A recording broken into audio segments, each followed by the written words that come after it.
Welcome to the podcast, Speaking to Influence, Communication Secrets of the C-Suite. I'm Dr. Laura Sicola, your host, founder of Vocal Impact Productions, and author of Speaking to Influence, Mastering Your Leadership Voice. My guest today is Virgil Sheppard, President and CEO of the Hope Partnership for Education in North Philadelphia. Virgil, welcome to the show. Thank you. I'm excited to be here, Laura. Now, I have to tell everybody out there, I'm particularly excited to have this conversation today because Hope Partnership for Education has been around for 20 years and more, and I have been involved with it from the beginning. The founder was a colleague of mine, and it was amazing to watch what was built from the ground up and the nature of what was created. I mean, there's educational programs, there's schools, there's community partnerships, there's all sorts of stuff of all different shapes, sizes, and colors, but none that I've ever seen that has created the amazing results that Hope Partnership has gotten, where it started, where it is, who it serves, and how incredibly well. So I wanted to invite Virgil here to join us today to share what it's been like and where it's coming, where it's going, and the challenges of getting there, frankly. So without any further ado, Virgil, give us your elevator pitch. Tell us about Hope Partnership for Education. Hope Partnership for Education is an education center that encompasses a middle school and adult education program in North Philadelphia. For context of the viewers, we are in one of the poorest zip codes in Philadelphia. The average household income is around $11,000, in addition to one of the lowest adult graduation rates in the city of Philadelphia.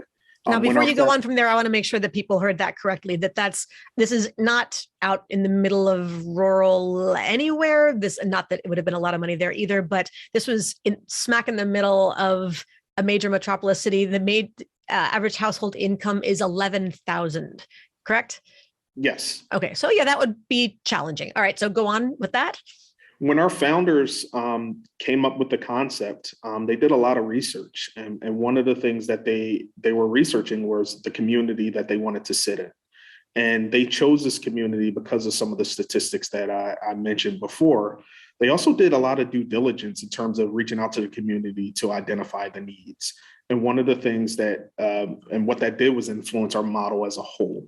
And what that meant and looks like for us is we're a middle school where we serve grades 5 through 8. We want students that have had challenges in previous stops. We want to be a safe haven. We want to be a beacon of light. We want to support them. In addition to, as we talked to the community, one of the other things that came out was the adults needed education as well. So we're centered here. We want the toughest of the tough because we feel like we can do a good job with them. But we also are created with the community in mind and community voice at the heart of what we do. Additionally, just a really short story. I mean, the name Hope came from our founders actually doing some of the community engagement work. And one of the things that came to light was she asked, what should we call this neighborhood? What should we call this community? And for those that aren't local, Philadelphia is a city of neighborhoods, so it's an important question. And the response was, just call us the community of no hope. And with that being said, the name Hope Partnership for Education was born. Which is such a powerful story. And to just qualify or clarify a couple of the phrases that you used for those who aren't either out of the educational world or I honestly don't think that this power of the model is necessarily that obvious, but it's one thing to say we're going to work with we want the toughest kids or the biggest challenges, but in the educational community, we talk about at-risk children. And when there are metrics and specific statistics and categories that identify what children are considered quote unquote at risk. And if I'm not mistaken, correct me, Virgil, if I'm inaccurate in any way, but we're talking about who is at risk, who's most statistically at risk of not finishing school, of not graduating high school. And in particular, the the children who are qualified to be accepted, because it's not just a local middle school that takes whoever's in the catchment, whoever's in the vicinity, but there's an application process and all. And the students who are selected are the ones who are at greatest risk for dropping out of school or otherwise not completing school before fifth grade. Is that correct? That's correct. That's correct. And, part of the application process, to kind of rehash what you just said, Laura, or reinforce what you just said as well, is we understand that risk portion. And that risk means a lot of things to a lot of people. For us, we're looking at our early warning indicators. We're looking at grades. Students have B's or F's in reading or math. Students that have had some challenges with attendance, attending less than 90% of the time. And students that have had negative comments on their report cards. And then what kind of negative comments? It could be around on-task behavior or not. It could be around just overall conduct in general in the school setting. And then that's one criteria. And the other criteria is we believe in partnering with families. So we just need a caretaker that says, hey, we believe in what you're doing. We think this is a good fit for our young person. And we're going to partner with you to ensure that we are on top of things and have a young person on track to graduate on time and be able to enjoy some post-secondary success as well. And with those early warning indicators, I think it's, every kid has some challenge somewhere along the way. But when you start to stack, when you're adding them one on top of the other, I think is where that cocktail of challenge comes in that's going to potentially poison a child's potential to finish school easily. You mentioned earlier families that are where the less than 2/3 of the adults in the community have finished a high school education, which of course indicates their literacy level may not be ideal. So can they help kids with their homework? Can they they provide the resources at home that they need? Are there books? Are there other materials? If the median household income is $11,000, then okay, well, what's going on with work? Where are the parents, or where are the guardians, or who's home taking care of the kids? Probably other kids. Well, that is going to impact the attendance rate. That's going to impact. There's all of these things can snowball one on top of the other. And so it's not just that, well, is the kid going to get to 11th grade and drop out? It's, are they going to finish elementary school? That's 10 years old. 10 years old before dropping out. That's unbelievable. So the fact that you're identifying the children at that age and saying, before you exit, we are your second chance. And we are not just a chance, we're gonna get you there. What's your completion rate? We have a 4-year graduate from our alumni of about 96%. We outperformed the school district students and graduates as well, which we're really proud of as well. So at 96 for kids where the entire population is those who are at greatest risk of not completing fifth grade, to having a 96% high school graduation rate. And how many of your alumni go off to college or some sort of post-secondary education? With post-secondary education, 80% of them have gone on to post-secondary education as well. We're actually doing a deep dive on some of the long-term data, but we're really proud of kind of what we've been able to accomplish in a short period of time. Yeah. So if that doesn't tell you out there, everybody, that this organization has figured out how to figure out who their target audience is and what the needs are and how to meet it, the leadership that requires, the insights that requires. And then we're going to talk about other stakeholders, because it's not just about families and teachers at that point. So let's dive in and figure out how this works, because there's a whole lot of layers. I hate the onion metaphor. It's so overused, but I'm going to use it anyway. There's a lot of layers to this onion. So let's start peeling back. Virgil, what's one of the big issues of the day, and how do you have to adjust your approach when you're talking to different key stakeholder groups about it? That's a great question. Right now, for me personally, as the leader of Hope, one of the biggest issues for me around communication is around how I communicate our community and the values of our community members. Am I doing them justice? Am I portraying them as they are? So for example, I gave some statistics in the beginning around some of the poverty, the poverty that exists in this community, but there's a ton of assets in this community as well. The fact that one of our qualifying factors here at Hope around acceptance is around the ability or the willingness of a caretaker to be participants in the process, the educational process, demonstrates that there's a ton of caring in the community as well. So for me, as a leader, one of the biggest things that I struggle with is I understand that we're in an impoverished community and there are some challenges, but there's so many gifts, there's so many strengths, there's so many assets, there's so many great people that live in this community and have been a huge help for us. And I would imagine that there is a sensitive line that has to be walked very, very consciously, very mindfully, very deliberately, of understanding when you need to lean more towards one side or the other. Because, who, for example, who are some of your major stakeholder groups? Obviously, parents and teachers. Beyond that, there's funders. We are a nonprofit organization, so there are a lot of funders that, people that give to Hope. And so we have to communicate who we are, what we do, who are our constituents, who are the people that we service. So, an example is us thinking about deficit-based language as opposed to asset-based language. How are we painting accurate pictures? There are some families at Hope, right? I mean, I believe our families are amazing. I believe there's some struggles that come, and we deal with them together. But how do I message that? How do we message that to our funders and people that are, supporting us financially? It's so interesting to think about how to accurately describe the nature of the challenges that the families face, because if you aren't clear about the severity of these challenges, then the donors are going to say, okay, so what's the big deal?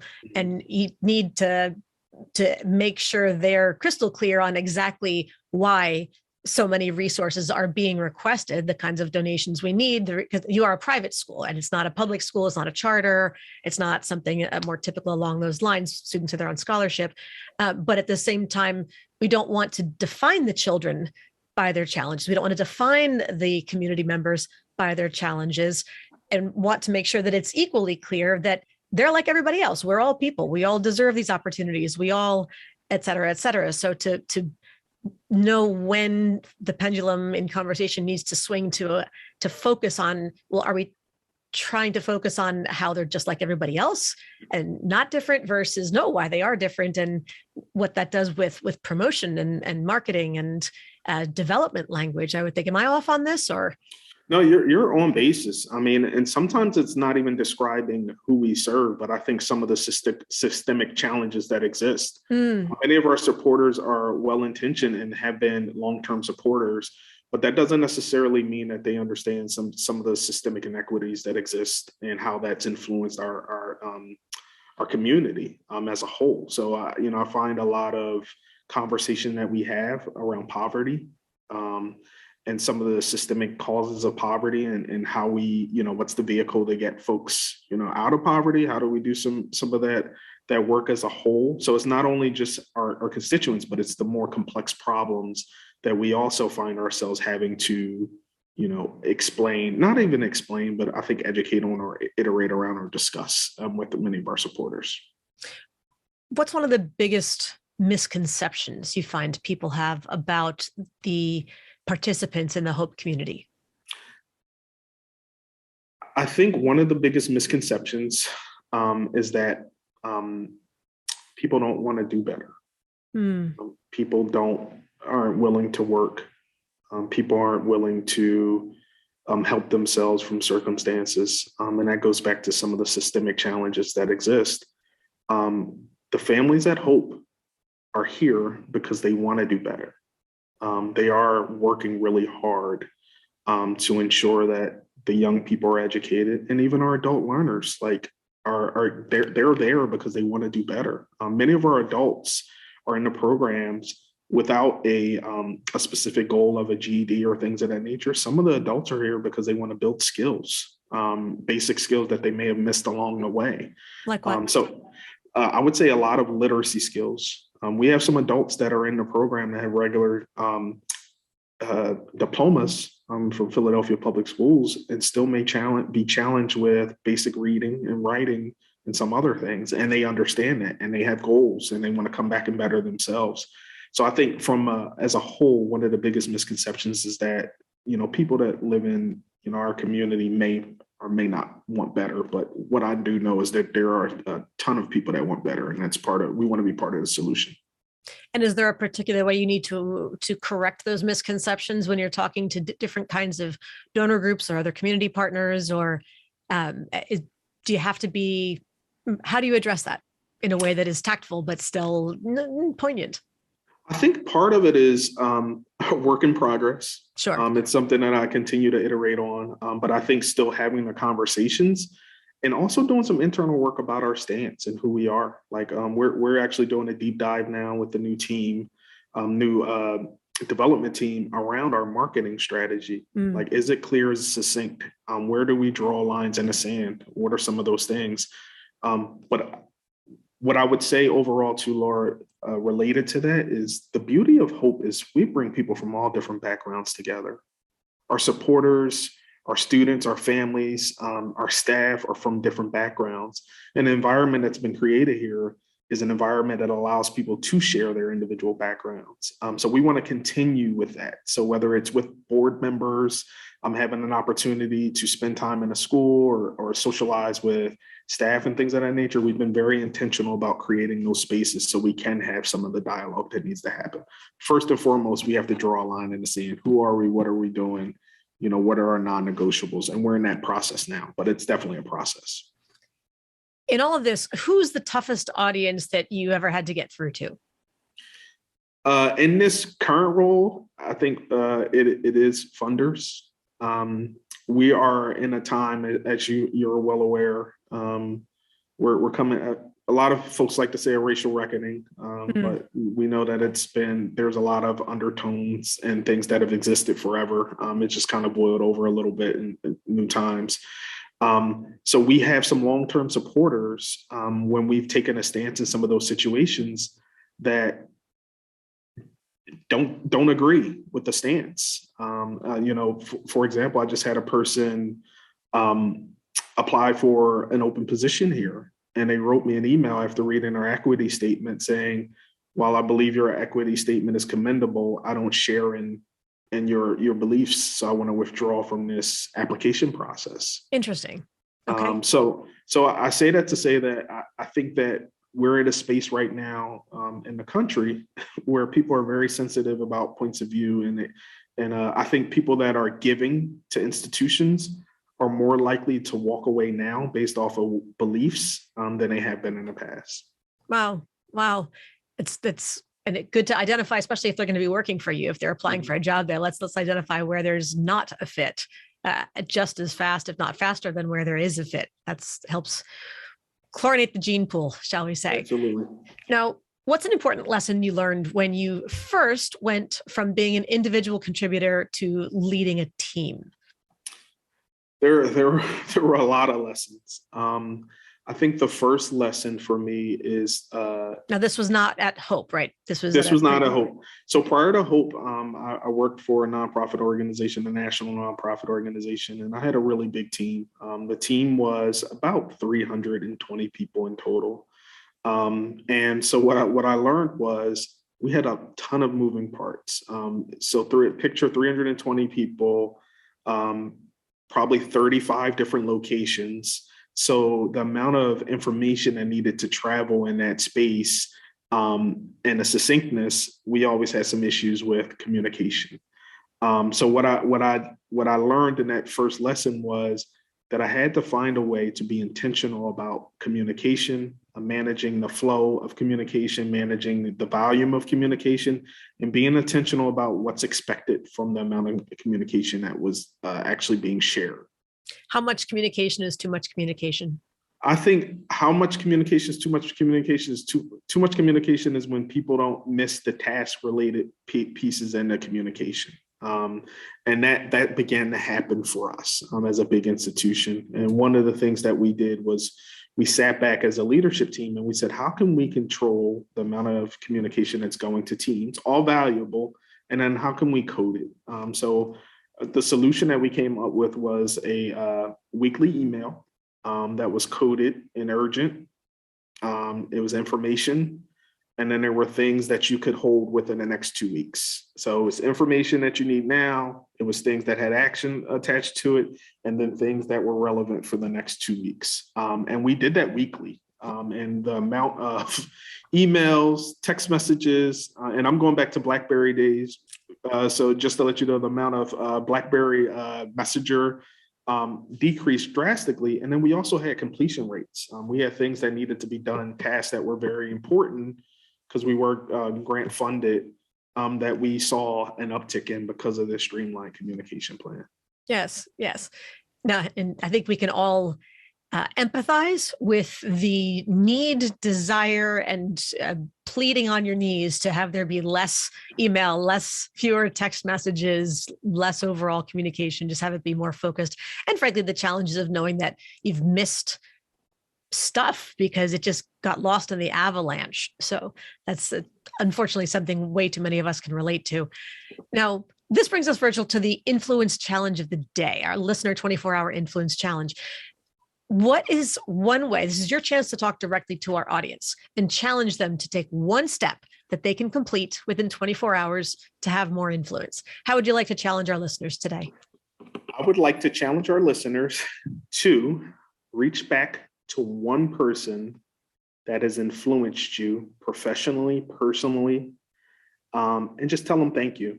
I believe that along the way, when you do this work and leadership work, as many of you that are watching are in leadership positions, oftentimes we don't get thank yous and things of that nature. So I'm going to challenge everyone in the next 24 hours, whether it's a text message, a call, email, just reach back out and say thank you. Beautiful, beautiful. Spread a little bit of happiness and a little bit of appreciation. Boy, is that good social capital. You know, a little bit of thank you can go an awful long way. All right. Now, what is a communication related mistake that you've made? And if you could have a do-over, what would it sound like? Yeah. So this one is pretty sensitive. It's one that I think about a lot. Again, in my prior role, I worked for a large organization, nonprofit as well, where we prided ourselves on civic engagement. We prided ourselves on just really values-based education and support. And so I, during the Trayvon Martin murder, I sent out a communication to the staff, essentially describing what I felt like needed to be said at that time. And what I learned was it probably wasn't the best thing to do. It needed to be more systemic. It was very emotional. In addition to, it was not looked at by other folks. No one else took a look at what I sent. Meaning before you sent it, or no one read it after you sent it? Before I sent it. Okay, so there were people that received the communication. I didn't get anybody that responded and said, what you just wrote was terrible or totally off basis.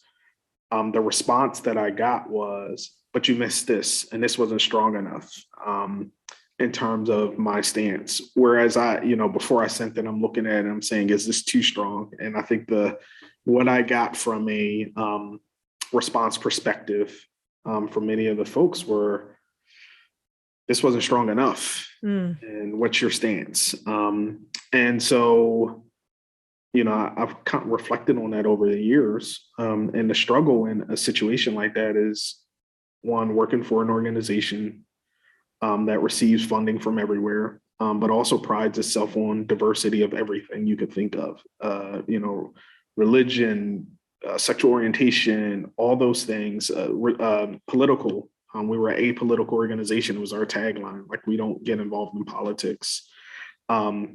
And so what I learned from that is, one, never send anything where you're emotional. That's first and foremost. Two, when you send organization-wide emails that are of that nature, you probably need a system in place where there's multiple eyes on the communication that goes out. And that's something that has become practice for me personally. Adopted it immediately, and I can pinpoint where I adopted it at. And it's been very helpful for me moving forward. But it's something that I still look back on, and I still feel, because I don't know if anybody felt right about just the situation in general, and what needed to happen at that point in time.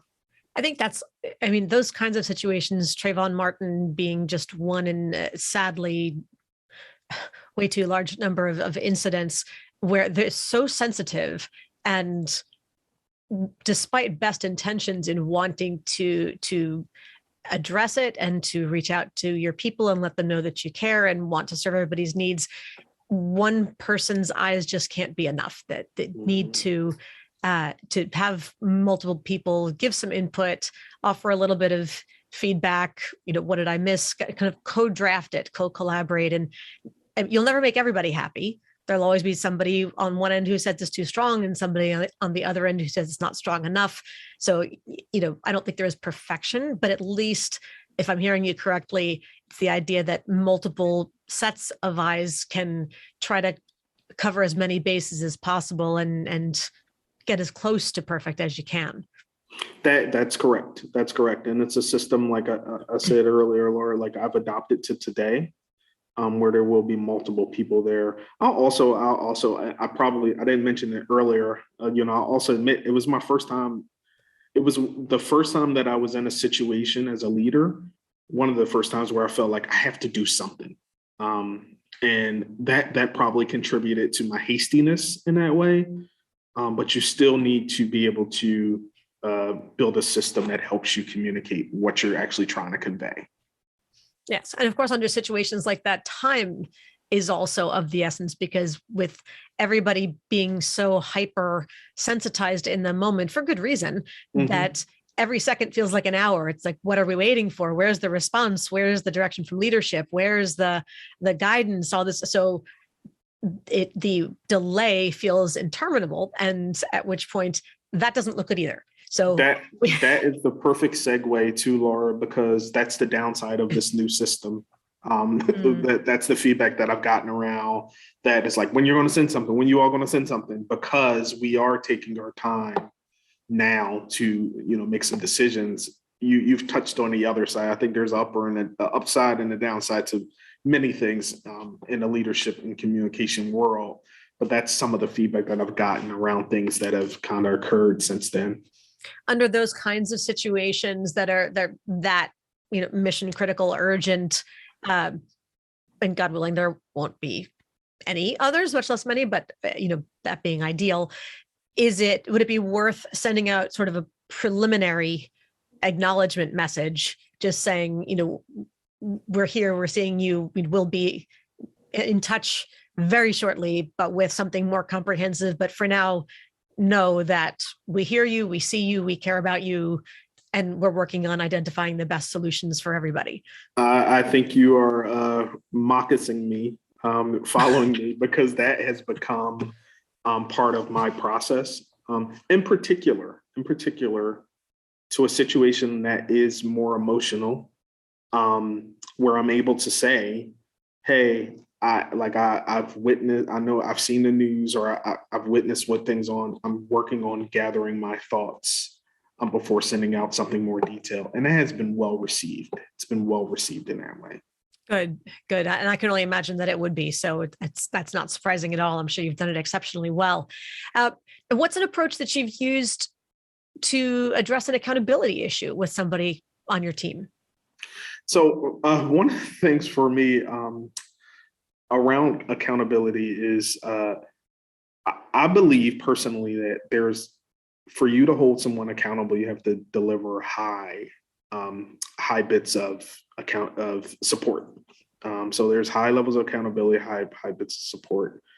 In particular, in my former role, I had a staff member who was struggling over time. It had gotten progressively worse. And so I always start with the personal side. We're having regular check-ins. We're having some things going on. I want to check in with you personally to make sure you're okay. Are you okay physically? Has anything changed within your, anything outside of work that I should know about, just to kind of be able to support you? I had one particular staffer who I felt like performance began to diminish. And through coaching and through support, we came to the conclusion that it was time to go. That person, I remember distinctly, he walked into my office and said, last few months we've talked a lot about it. And I think the real issue is that it's time for me to move on. Like, I really have some other things that I want to do. I felt very comfortable here. And I think I'm just avoiding moving on.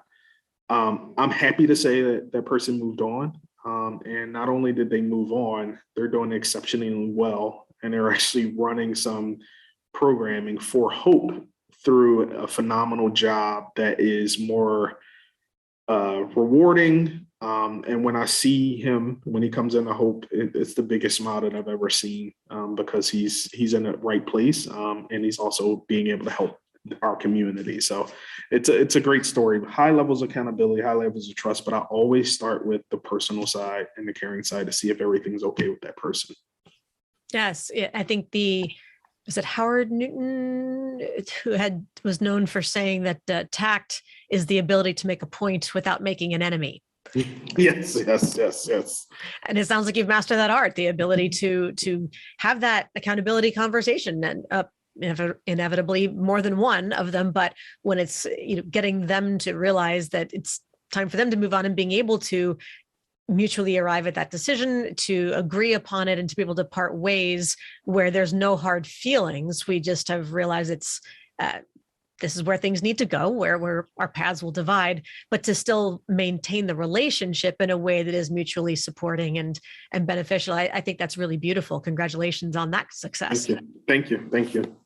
Now, as we move into an increasingly hybrid workplace, which I'm sure has its own whole Pandora's box worth of impact on an educational organization, on a school in particular. And look, if we're dealing with families and households that are $11,000 average annual income, I'm guessing high-speed internet is probably not something that's on the top of their monthly budget list, and lots of newest generation computers and all that kind of stuff in the household either. What's one of your concerns or one of your pet peeves in that space, and what's your ideal situation or ideal solution? Wow, I don't think I've come up with the ideal solution yet. But one of the things that is a big concern for me is we're an organization where we have people that provide direct service to young people and adult learners. And then we also have people that do a lot of the back office work, foundational work, operations work. It's a lot easier for folks that are doing some of the back office work and operational work to work remotely than it is for someone that's providing direct service. And by direct service, I mean education, instruction. Yeah, teaching, counseling, right. All the extended day, all those things that sure. we provide here. So one of the things that we're really working through is developing a policy around it, because if I have to come in every day and I'm providing direct service, but you can work from home, is there some equity? Is there equity around that? So that's a big discussion. The second piece is this idea of fostering an environment that is like team oriented. And so if you're not here and we have a team meeting, but you're remote, like, do we still get the same, things done in the team meeting? So these are all things that we're wrestling with as an organization. Full disclosure, I worked remotely for 4 years, and my boss was in a completely different state during the 4 years, right before I came. And I think the reason why it worked for us is because we had some technological capabilities and some norms around technology that really supported us. And so I want to bring some of that here around utilizing the technology platforms to make sure that we get what we need to get done. So even communicating through the various platforms that we have was a process. All those things we kind of mastered, and it was seamless. And then I came here, we weren't quite up to speed in terms of some of the technological capabilities necessary. And the 4 years that you were working remotely, especially in contrast to where your boss was located, that was pre-pandemic. That was several years pre-pandemic. So yes, we had some practice. Yeah, you were definitely ahead of the curve on that front, which I'm sure helped when the world did suddenly go virtual all at once, kicking and screaming or otherwise, to at least be able to say, we got this under control. We can show you how to do it. If somebody at Hope wanted to move up into a more senior leadership role, regardless of whether they were direct instruction providers, teachers, and other educators, or back office, et cetera, aside from their technical skills, what's one skill they'd have to demonstrate to you and why? I think the one piece that's really important for us is being able to really be invested in other people's success. I think that if you are selfless in this work and in this work environment, you're able to just, help us be successful. So it's not I, it's we. My son is playing high school football right now, and on the back of their t-shirts, they have a "we is greater than me," which continues to ring home. So if someone wants to move up in Hope, someone wants to advance, I think participation in things that we have here around committees and other things are good ways for us to kind of gauge the willingness and the ability to lead a team and to also advance as well in selflessness. Now, finally, Peter Drucker famously said, "Culture eats strategy for breakfast." What's one communication pattern that's had a big cultural impact on your organization, positive or negative, on some team that you either were on or led? I would say, as I mentioned earlier about the weekly email, when I think about just over communicating and not having a rhyme or reason or a cadence of communication, it sends messages to many of our staff that may be on the field around how we value their time and how we or not value their time. So when I think about just kind of implementing a weekly email that basically said, we want to save you time, but we also want to help increase productivity and be respectful of all the things that you may have going on during the week. So I think that was really helpful with driving some of the culture that we wanted to drive in an organization I worked at previously. Virgil, it has been my biggest frustration with this particular interview is only that I have to cut it short at this point, even though there's so much that I don't feel like people really understand about Hope Partnership for Education and why they need to learn more about it and understand the incredible work that you are doing, the incredible changes that you're affecting. Where can people go to learn more about you and about Hope Partnership? You can go to hope-partnership.org. There we have all the information. It'll give you our history, our story. It has an email address for me, and in addition to anybody else that you want to talk to on staff. So go there. If you want to donate, you can also donate there as well. And I hope you do. Everybody go out, check out the website. Again, we'll of course put it in the show notes so that you can don't have to stop the car right now to make a note for yourself. We want you to be safe when you're driving. But as I mentioned, I've been involved with Hope Partnership for over 20 years at this point, and it's just an organization that's particularly close to my heart. And I think the more you learn about what they are doing and see these beautiful little faces on the screen, it'll get close to yours as well. Virgil, thank you so much for joining us today. Thank you, Laura. Thanks for having us. And just thank you for all the work that you've done for Hope. And to everybody else out there listening in, thank you. As always, be sure to subscribe so you never miss an episode if you haven't done so already. And don't forget to give us a 5-star rating on Apple Podcasts, iTunes, and your platform of choice so we can help even more people increase their confidence, presence, and influence. And finally, of course, if you want to download my free guide for equipment recommendations for virtual influence, including my picks for microphones, lights, and more, go to speakingtoinfluence.com. I'm Dr. Laura Sicola, and you're listening to Speaking to Influence, Communication Secrets of the C-Suite. Hi, everyone. This is Dr. Laura Sicola, and I want to sincerely thank you for listening to the Speaking to Influence podcast. If you love listening to these episodes as much as I love bringing them to you, be sure to subscribe so you never miss an episode. And please go to iTunes right now to rate and review our podcast in order to help us expand our reach so even more people can master the 3 C's to command the room, connect with the audience, and close the deal. Thanks for listening to Speaking to Influence, Communication Secrets of the C-Suite, the show for leaders who want to speak with impact. The hosts, producers, owners, and media distributors of the show make no guarantees that the strategies and information discussed will result in profit or other success and may result in losses. The opinions and statements of the hosts and guests do not necessarily reflect the opinions of the owners, staff, managers, broadcasters, or sponsors of the show. No medical or psychological therapy or personal or professional wellness or relationship advice is offered in the show. You are advised to seek counsel on matters related to your health, family, relationships, job, or other business and legal matters from licensed advisors in those areas prior to making any changes in business or lifestyle. No information provided may be suitable in your situation. As always, take responsibility for the decisions and actions you take, including the reactions they may make in your work, family, health, and life.